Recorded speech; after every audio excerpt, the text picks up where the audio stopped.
On this episode, Ansel Travel, my parents finally made the move from the San Francisco Bay Area to northern San Diego County. There's still some distance to San Diego, but at least the commute is not as bad, I guess.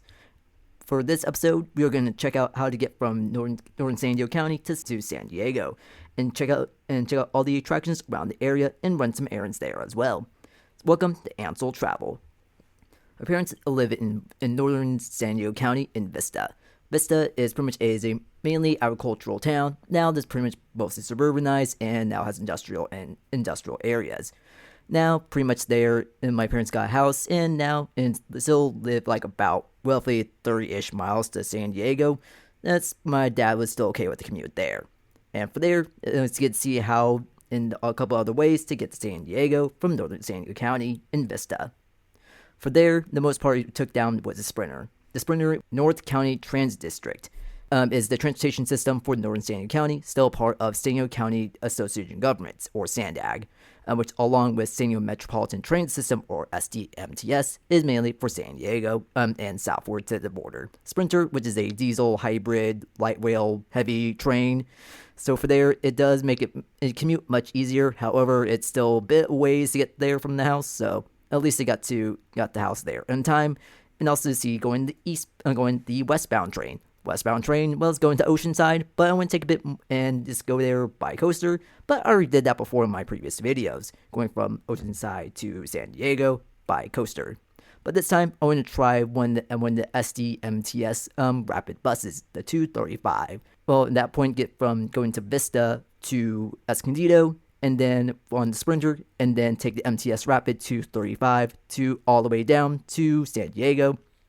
But I'm going to go to Mission Valley, which requires taking another bus, and depending where you want to go along there, take the trolley. Which in this case, I'm going to Mission Valley Shopping Center, just to do like a couple errands, along with check out the new San Diego FC team store there. So step one is get to the Sprinter station, which i.e. kind of sprinted over for that kind of case, but it wasn't too bad. It was like about over a mile, so, and especially in the area where we go to is Buena Creek station, it is very undeveloped, and especially is outside of Vista's city-county limits, so there isn't really much, sidewalks there. It's just mainly dirt. So it's a good thing I brought my trail running shoes for this case, because otherwise my regular running shoes would get caked up with some dirt. But for there as well, when I got to the station, an westbound train going to Oceanside just arrived and departed. And then for there, then waited for the platform on the other wing for the eastbound Sprinter to arrive, so you can take it to Escondido. From there, in general, the Sprinter train is a hybrid train that goes from Oceanside to Escondido, going through Vista and San Marcos, roughly about 22-mile train ride. And for there as well, most of the trains are Siemens Desiro's diesel trains there as well. These are very, because it goes to electric motor, it's still pretty quick as well, even though it's powered by diesel. For there, it does connect a former train line branch as well, the Escondido branch that branches off from the surf line that goes from LA to San Diego. So the Sprinter opened along Highway 73. It comes around roughly every 30 minutes, except for the weekend mornings and evenings like it is right now, and so it comes around roughly every hour. The Sprinter stops at most stations along Highway 78, so you don't need to show the car to navigate the region.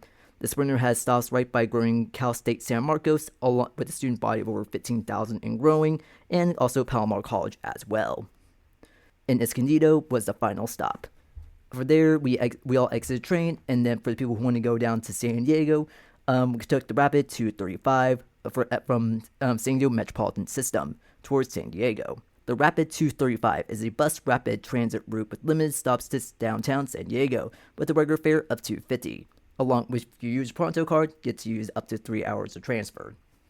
Since this bus is a bus rapid transit route, goes all the way down I-15 to Santa Fe Depot and downtown San Diego.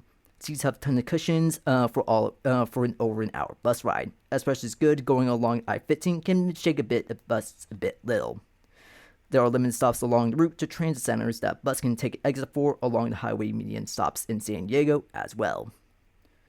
But for my stop was going to be was in Claremont Mesa, so for that one is actually off the street, so you can easily transfer to my next bus.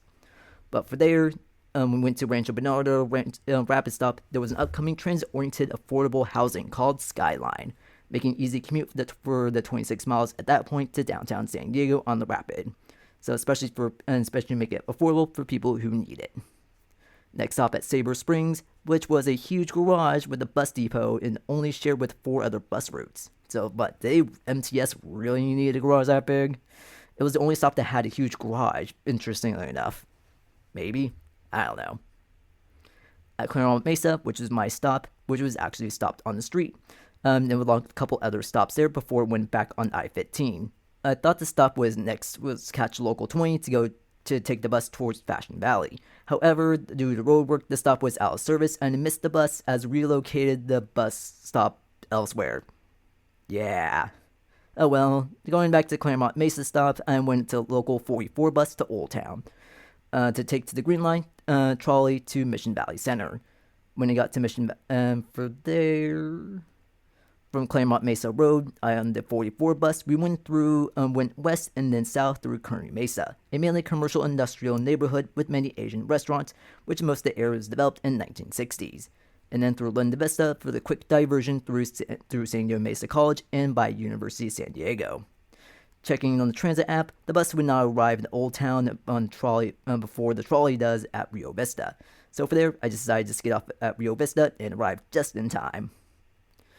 Then I took trolley a couple stations over to Mission Valley Center, which is on the premises of the Park Valley Center, where the platform is next to the Breakfast Public and former Sammy's Wood Fire Grill, which my family visited back in 2023, but then closed last year in 2024. Soon will be in urban plates. Across the street is Mission Valley Center. The mall opened in 1961 with over 100 stores and 7 anchor stores and 1.1 million square feet of space. And it's managed by Centennial Properties, but the mall is split in half by ownership, formerly owned by Westfield. Like many post-war malls, many retailers are closing shop in the 2020s, with mall owners trying to fill in voids. The Macy's that my family and I went to after eating at Sammy's closed as well. Many of the retailers keep pulling out, so Centennial was able to fill the void with more experience-based companies, such as Sandbox VR Experience, claw machines like Claw Daddy Arcades, and hobby stores like Comic and Stuff and Collectibles and Papa Joey's Collectibles for Pokemon trading cards.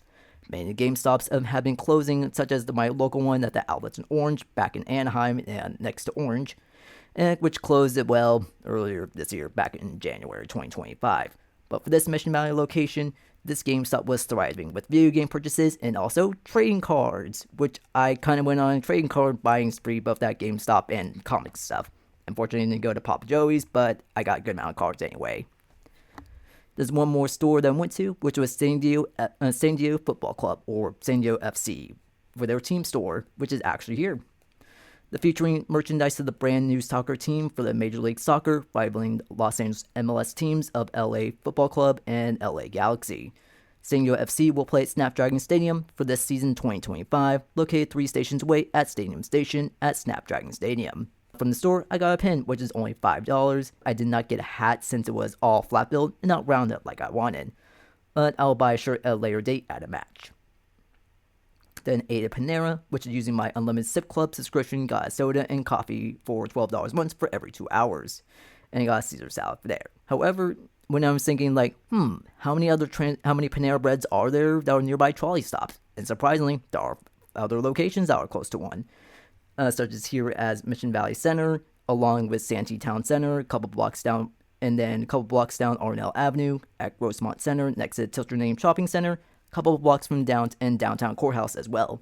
And also there was Panera at the bus stop off of Claremont Mesa Boulevard. Which makes it pretty convenient, but of course you need to make sure it's in a sealed container if you take it on trolley. And also surprisingly, with all these malls were developed back into the 60s, the trolley mainly in the 80s and then to the 2000s when the new extension for Mission Valley opened to the Mission, it was actually all strung together quite nicely, surprisingly. Especially for there as well, when you can consider also that, when just in Mission Valley alone, pretty much it does connect also is Fashion Valley, Hazard Center, and Mission Valley Center. Surprisingly. Oh, yeah, that's pretty good. and also kind of does connect as well down the way at Grossmont Center, and also Westfield UTC, and then also Parkway Plaza in El Cajon. There are also stations got developed in the 2000s as part of transit-oriented development plans for denser development surrounding the station. They also contain housing such as Arrive at Morena Linda Vista, and then also the district apartments at Grossmont Center, San Diego State Station in general, well, to an extent, and Grantville also for new student-oriented development apartments, as well as Rio Vista, which is literally right on next to the station. That's pretty cool. After lunch, I decided to take the trolley down to downtown, going to Mike Hess Brewing in Seaport Village. For there, just take the trolley there, just validate my Pronto card, which is the smart card for both MTS and NCTD. So for there, just it's all in one, and then just tap on and go. At the station, there were huge signs for SDMTS's fare evasion program, which I only saw one fare inspector the whole day, surprisingly. And especially one of my previous trips, there was a whole bunch of them before, and swarming every single train I was on. However, this time, this was the only one that I found later in the day. But for there, they now have a new $25 fine policy for no valid fare when it exited the trolley at Little Italy. For there, walked along the Bayfront Promenade, which is on the Saturday was very busy with locals and tourists taking in the sights and sounds, and also street side vendors trying peddling their wares. And then at the cruise ship dock was Holland America's Kongsdam ship. I think that's how it's pronounced. For there, surprisingly, it does like 3 different itineraries from the port of San Diego, including a trip to Santa Barbara, Avalon, and Mexico, a huge 17-day cruise to Hawaii and back, and also a trip to Seattle and Vancouver, which is pretty cool. Mike Hess Brewing is a relatively larger local craft brewery with 7 restaurants and tap houses around San Diego. I've been to the restaurant before with a full tap room and a restaurant that serves tacos. However, I just wanted to grab beer, and especially saw to have their whole the Girl Scout cookie beer tasting pairings. And especially to go to the tap house since, well, I just wanted the beer and the cookies. However, little did I know, the whole Girl Scout cookie pairing requires, I don't know, 5 12-ounce draft beer flights for $25, which is pretty good considering how much it is, and then you get cookies with it. However, it did not mention they need 5 of them. I thought you can get 1, but you need all 5 beers. It's like, that's a bit much for a single person, so I just got a pint instead, which I got their Steel Beach. So for there, also bought beer glass as well. That also has the brand of the beer as well. And also, surprisingly too, it also comes with an aluminum pint cup, which you can take home as well. Then walked along the San Diego Bayfront, and then decided, let's go to Petco Park and then see how the park is during the off-season. Nothing was happening at the San Diego Convention Center that weekend. However, in 5 months, in July, there will be San Diego Comic-Con. While the Bayfront was much quieter than it'll be then, and with thousands of people there for free stuff at the activations, which is really large exhibit booths. The lawn here would host Hulu and Fox Animation activations, and then the boat marina would host a huge matchship for Voodoo Ranger IPA and the IMDb yacht. Passing by Petco, home in San Diego Padres, I wanted to check out the park at the park and the team store and see how it is during the off-season. Their home opener would be in March 27, which is the time right now was filming, was in mid-February. However, the park at the park was open on non-event days, so let's go check out the park. The park area, which is past the bleachers and the outfield area, is open to the public. So for there, they don't have any restaurants open, but they do have, you can play a game of pickup ball, bask in the sun, pick up a game of wiffle ball, and also play in the playground as well. The Padres team store was undergoing renovations during the off-season. So it'd be a couple blocks away would be at the Padres Parquet Garage, which the retail stores was renovations, which will be there until renovations are complete. Let's see what they have there. And so pretty much they have all their usual gear there, but couple things I was interested in was also a Padres snapback cap with the mid-2000s Padres logo, and that is also brown as well, which is happy medium for me for the past and present. Along Petco, and then also saw Petco Park Blueprint, which I got for there as well. Both of them were clearance half off, which is pretty good for both of them there. and then take a quick trip from the trolley from the Gaslamp Court to Santa Fe Depot, and transfer on from the Green Line to the Blue Line to Noble Avenue to pick up my family to pick me up there. Which there as well, when you get to Noble Drive, does also have tons of grocery stores there as well, so you can definitely get your own groceries there. This trip today helped prove to me that you can go run errands from northern San Diego to southern San Diego. You can run errands and do activities and go out and eat and have fun. It's a great way for you to explore San Diego and get to more area to explore the area by transit. Thank you for watching.